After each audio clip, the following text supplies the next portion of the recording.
Assalamualaikum dan selamat sejahtera. Nama saya Nurul Aimi binti Ramli dan nombor matrik saya adalah 4213000611. Assalamualaikum dan selamat sejahtera. Saya Nur Raja Abbas dan nombor matrik saya 4213000771. Assalamualaikum dan selamat sejahtera. Nama saya Nur Natasha Amalin binti Mahadi dan nombor matrik saya 4213000681. Assalamualaikum dan selamat sejahtera. Nama saya Nur Waida binti Azman dan nombor matrik saya adalah 4213001251.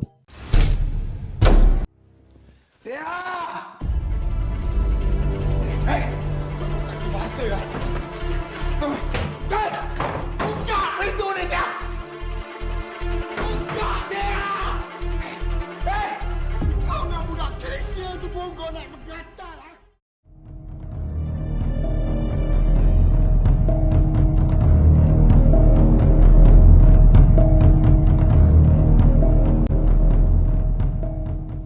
Berikut adalah video yang diambil daripada drama Andainya Takdir yang ditayangkan di TV3 dan artikel-artikel tentang keganasan rumah tangga. Drama tersebut menunjukkan isu keruntuhan rumah tangga dalam tamadun Melayu di Malaysia. Apa itu keruntuhan rumah tangga? Ia merupakan satu keadaan di mana suami isteri sentiasa berada di dalam suasana tidak harmoni. Suami isteri saling benci-membenci di antara satu sama lain. Keruntuhan rumah tangga boleh dilihat di dalam beberapa situasi sama ada jelas atau tidak jelas.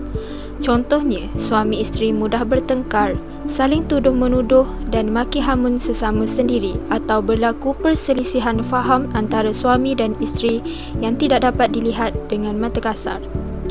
Keadaan rumah tangga yang sedemikian memberi kesan yang mendalam terhadap pertumbuhan jiwa anak-anak. Di sini terdapat punca-punca berlakunya krisis rumah tangga. Yang pertama ialah sikap pasangan.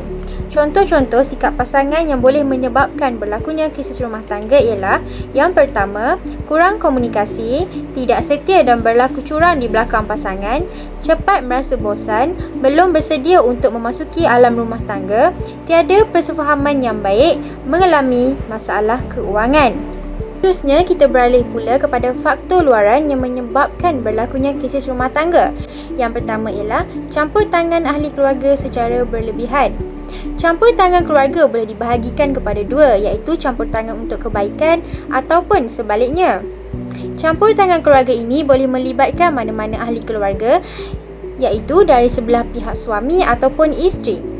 Namun demikian, ahli keluarga terdekat yang kebiasaannya mampu mempengaruhi rumah tangga adalah mertua. Kadangkala, mertua mencampuri urusan rumah tangga anaknya secara negatif, misalnya menghasut dalam pelbagai hal-hal yang tertentu. Seterusnya ialah masalah ekonomi. Masalah kemerosotan ekonomi yang melanda dunia mengakibatkan pemberhentian kerja, pengangguran, inflasi dan sebagainya. Ini juga sedikit sebanyak akan mempengaruhi kestabilan rumah tangga sebilangan pasangan disebabkan keadaan keuangan yang tidak stabil ataupun tekanan perasaan ekoran pemberhentian kerja dan kesulitan untuk mencari pekerjaan yang lain. Seterusnya, pengetahuan dan pendidikan agama yang tidak sempurna juga merupakan punca berlakunya keruntuhan rumah tangga dalam tamadun Melayu Islam. Dalam institusi keluarga, penghayatan agama dapat menjamin keharmonian rumah tangga serta kebahagiaan di dunia dan di akhirat. Malangnya, kebanyakan masyarakat tidak mengamalkannya. Kurangnya penghayatan agama menyebabkan suami tidak dapat membimbing isteri ke arah yang benar. Mendidik keluarga dengan penghayatan agama yang bagus pada hakikatnya ialah usaha menanam keyakinan bahawa hidup adalah untuk mendapat keredaan Allah Subhanahu Wa Taala. Pengabaian agama membentuk keluarga yang pincang, resah, mudah bergelora dan kesan jangka panjang yang negatif kepada ibu bapa dan anak-anak. Selain itu, tekanan beban kerja juga merupakan faktor berlakunya keruntuhan rumah tangga. Mencari rezeki yang halal untuk menyara keluarga adalah tanggungjawab seorang suami. Malahan, kebanyakan wanita atau isteri juga bekerja untuk menampung keperluan keluarga. Kebahagiaan rumah tangga bergantung kepada kebijaksanaan suami dan isteri yang bekerja untuk membahagi masa dan tumpuan kepada kerja dan juga keluarga.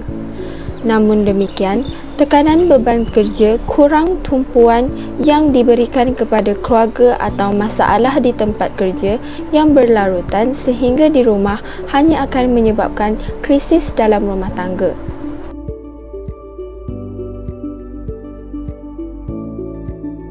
Berikut adalah merupakan sebuah artikel tentang penderaan kanak-kanak yang berlaku di Malaysia. Apakah itu penderaan kanak-kanak? Penderaan kanak-kanak bermaksud dera ataupun perbuatan zalim yang dilakukan kepada golongan kanak-kanak. Biasanya, ianya ditakrifkan kepada mereka yang berusia kurang daripada 18 tahun.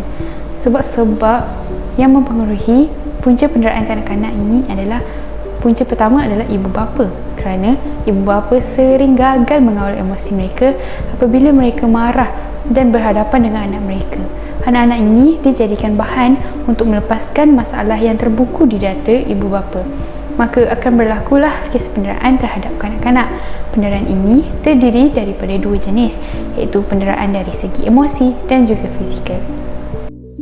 Antara kesan negatif yang boleh dilihat yang disebabkan oleh runtuhnya institusi kekeluargaan kepada anak-anak adalah kanak-kanak akan cenderung terlibat dengan perkara yang negatif dan bersikap lebih agresif. Jika sesebuah keluarga mengalami masalah seperti sering bergaduh di hadapan anak-anak, anak-anak mereka akan banyak mengalami kesan buruk. Apabila mereka sudah terbiasa dan sering melihat kekerasan dan pergaduhan di rumah, ini akan menyebabkan sikap mereka semakin kasar. Hal ini dikatakan demikian kerana seperti yang kita tahu, kanak-kanak mempelajari sesuatu melalui penglihatan sekeliling mereka. Jika mereka membesar dalam keadaan persekitaran yang negatif, maka sikap mereka juga akan cenderung ke arah yang lebih negatif seiring mereka meningkat dewasa. Selain itu, kesan daripada keruntuhan institusi kekeluargaan kepada kanak-kanak adalah mereka akan merasa diketepikan dan takut untuk menyuarakan keadaan emosi mereka. Hubungan keluarga yang tegang boleh mempengaruhi perkembangan kanak-kanak.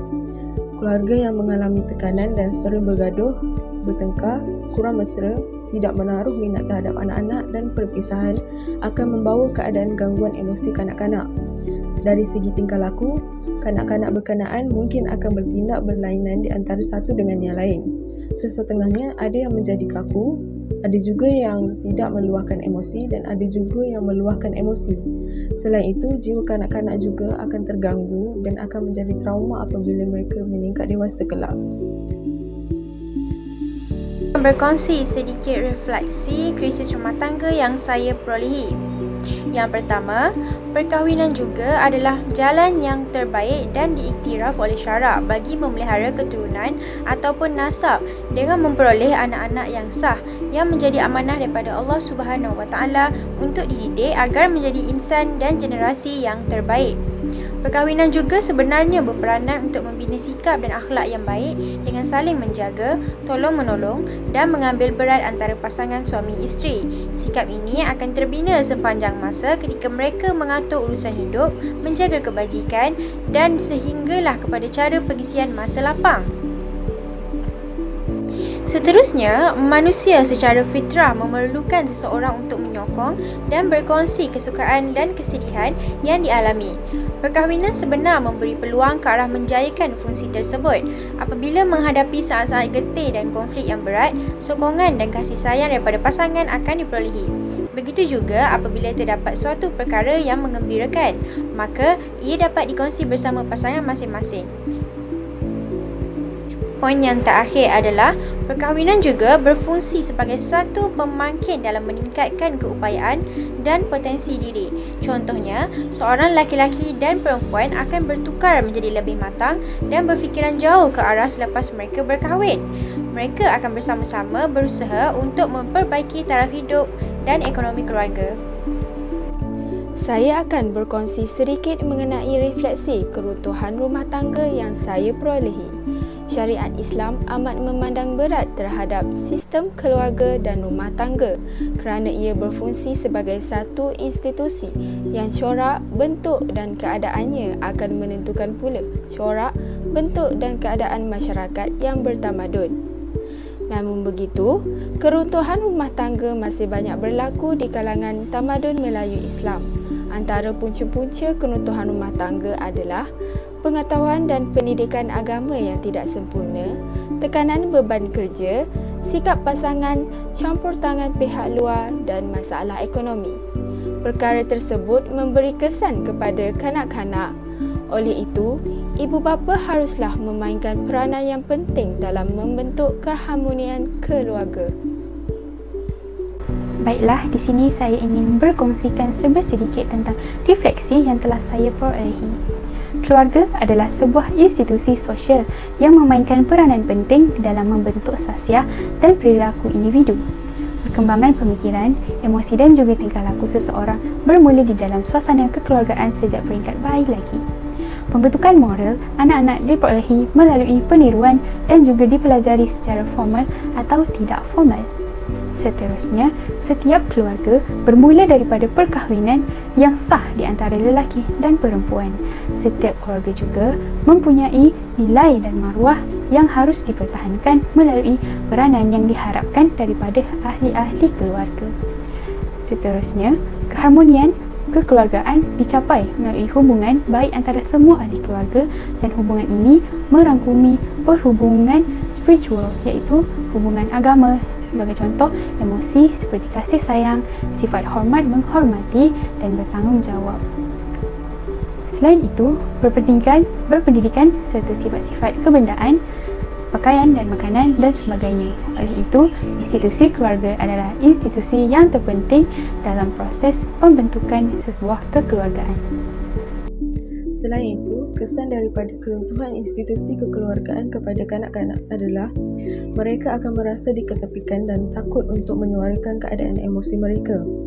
Hubungan keluarga yang tegang boleh mempengaruhi perkembangan kanak-kanak. Keluarga yang mengalami tekanan dan sering bergaduh, bertengkar, kurang mesra, tidak menaruh minat terhadap anak-anak dan perpisahan akan membawa keadaan gangguan emosi kanak-kanak. Dari segi tingkah laku, kanak-kanak berkenaan mungkin akan bertindak berlainan di antara satu dengan yang lain. Sesetengahnya ada yang menjadi kaku, ada juga yang tidak meluahkan emosi dan ada juga yang meluahkan emosi. Selain itu, jiwa kanak-kanak juga akan terganggu dan akan menjadi trauma apabila mereka meningkat dewasa kelak.